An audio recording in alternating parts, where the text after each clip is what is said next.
السلام علیکم ناظرین، آپ دیکھ رہے ہیں ہماری یوٹیوب چینل اردو ڈیجیٹل۔ اللہ پاک کا یہ فرمان ہے کہ تمہارے اوپر جو پریشانی اور مصیبت آتی ہے یہ تمہارے اپنے ہی ہاتھوں کی کمائی ہے، یعنی انسان جو اعمال کرتا ہے انہی اعمال کے بدولت انسان کے گھر کے اندر حالات ہوا کرتے ہیں۔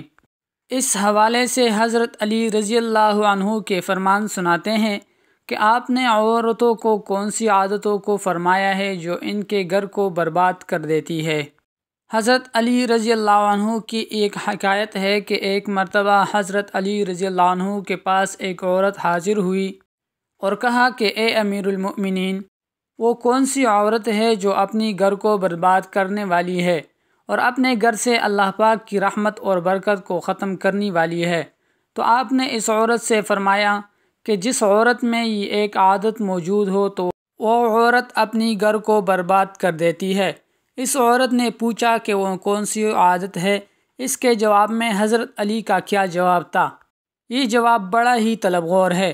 حضرت علی رضی اللہ عنہ نے فرمایا، یاد رکھو جو عورت گھر میں کھانا پکاتی ہے اور اللہ کا نام لیے بغیر کھانا پکانے میں مصروف ہو جاتی ہے اور کھانا پکاتے وقت اپنے دل و دماغ میں حسد، کینہ اور نفرت رکھتی ہے، یاد رکھو کہ یہی وہ عورت ہے جو اپنے ہاتھوں سے اپنے گھر کو برباد کرتی ہے۔ یاد رکھنا کہ عورت جب کھانا پکاتی ہے تو اس کے احساسات کا کھانے پر اثر ہوتا ہے، اور یوں حسد، نفرت اور بغض کے ساتھ جو کھانا پکایا جائے تو اس کے اثرات اس پر بھی ہوں گے جو اس کھانے کو کھائے گا۔ یوں گھر کا سکون اور امن ختم ہو جائے گا اور اللہ کی رحمت اور برکت اس گھر سے دور جانے لگے گی۔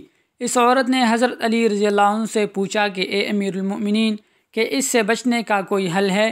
تو آپ نے فرمایا کہ جب بھی کھانا پکانے کے لیے بیٹھو تو اللہ کا نام لے کر پکایا کرو، کیونکہ جس کھانے پر اللہ کا نام لیا جاتا ہے تو اس کھانے سے وہ احساسات اور اثرات دور ہو جاتے ہیں جن سے اس گھر پر پریشانیاں آنی ہوتی ہے۔